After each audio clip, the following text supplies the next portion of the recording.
The year was 1953.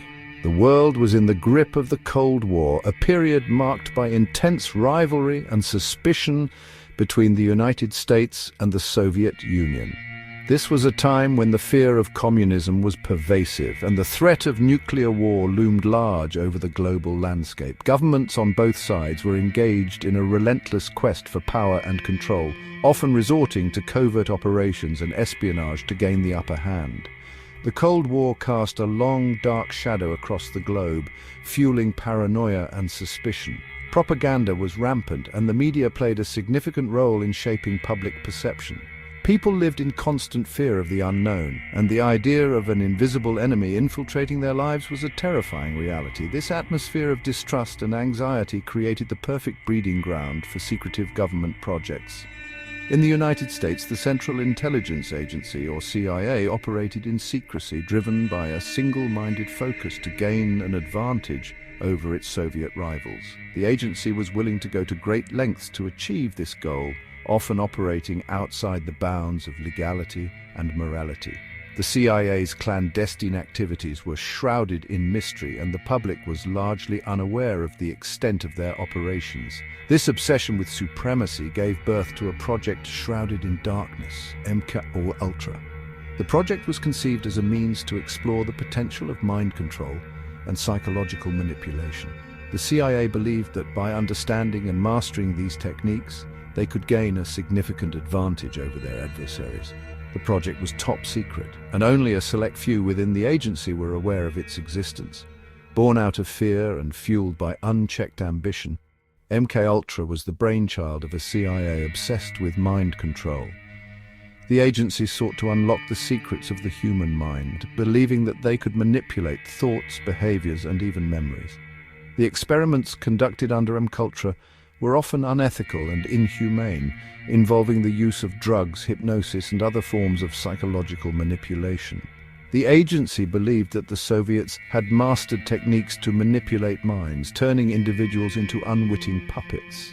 This fear was not entirely unfounded, as both superpowers were engaged in a psychological arms race, each trying to outdo the other in the realm of mind control.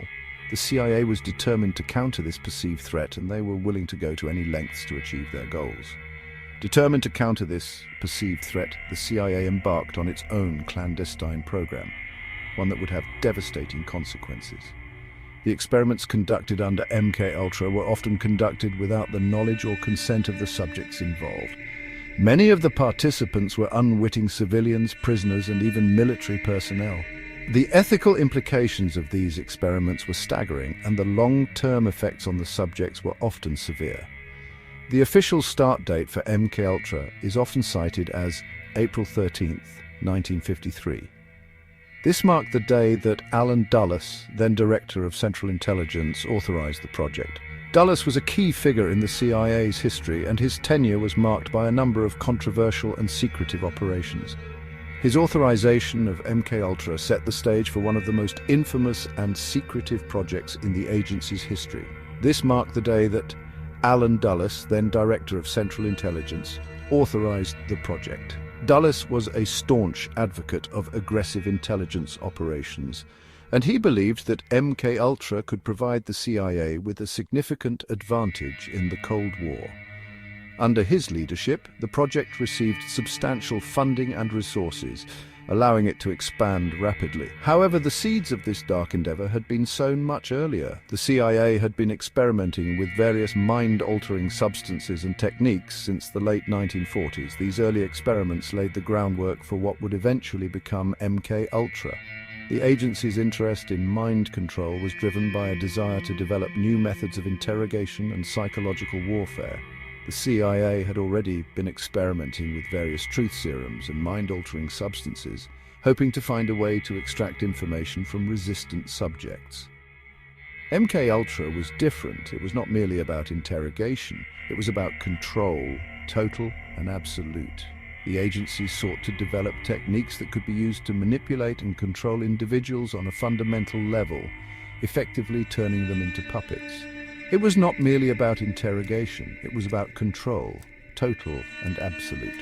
The experiments conducted under MKUltra were designed to break down the human psyche, erasing memories, implanting new identities, and creating programmable individuals. The agency envisioned a future where they could control the minds of their enemies, turning them into unwitting agents of the CIA. The CIA envisioned a future where they could program individuals, erasing their memories, implanting new identities, and turning them into sleeper agents, assassins, or whatever their twisted imaginations could conjure.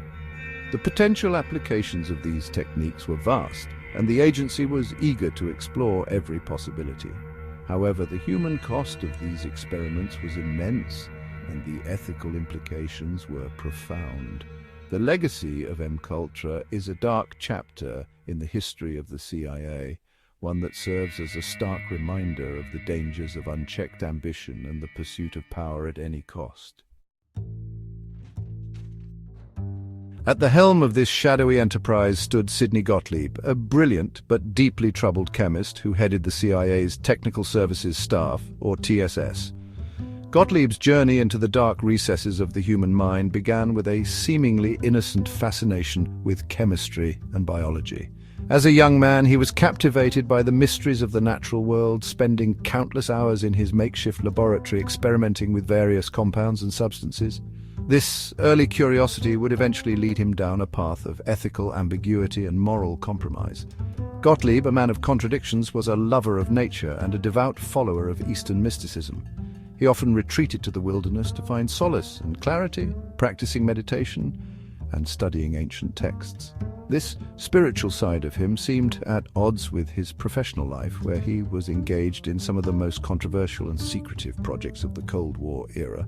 His duality was a source of intrigue and confusion for those who knew him, as he seamlessly navigated between the serene world of Eastern philosophy and the clandestine operations of the CIA. Yet he dedicated his life to developing tools of control and manipulation.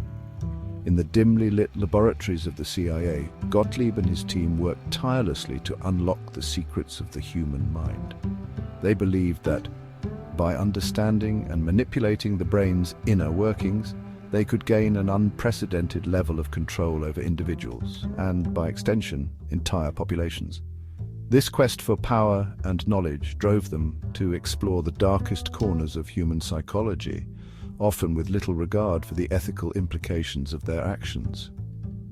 Gottlieb was captivated by the potential of mind-altering drugs. He saw these substances as keys to unlocking the hidden potential of the human brain, capable of breaking down mental barriers and revealing new dimensions of consciousness. His experiments with these drugs were both groundbreaking and terrifying, pushing the boundaries of what was considered acceptable in the name of scientific progress. The allure of these mind-altering substances was so strong that it often overshadowed the potential risks and ethical concerns associated with their use. He believed that, by unlocking the secrets of the human mind, he could create the ultimate weapon, one that could not be seen or stopped. This weapon, he theorized, would be capable of influencing thoughts, emotions, and behaviors on a scale never before imagined. The potential applications of such a weapon were vast, ranging from interrogation techniques to psychological warfare.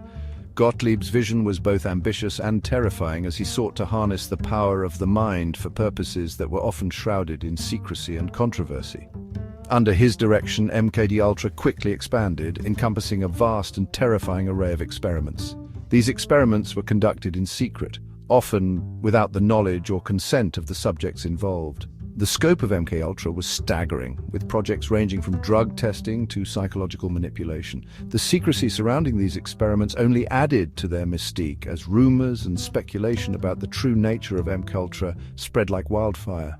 The program's reach extended far beyond the confines of the CIA, infiltrating universities, hospitals, and even private institutions. Gottlieb's methods were as ruthless as they were unconventional. He was willing to push the boundaries of scientific ethics in his quest for knowledge and control. His experiments often involved extreme measures, such as administering high doses of mind-altering drugs or subjecting individuals to intense psychological stress. These methods were designed to break down the mental defenses of the subjects, leaving them vulnerable to manipulation and control. The ethical implications of these experiments were often overlooked in the pursuit of scientific progress, leading to a legacy of controversy and debate.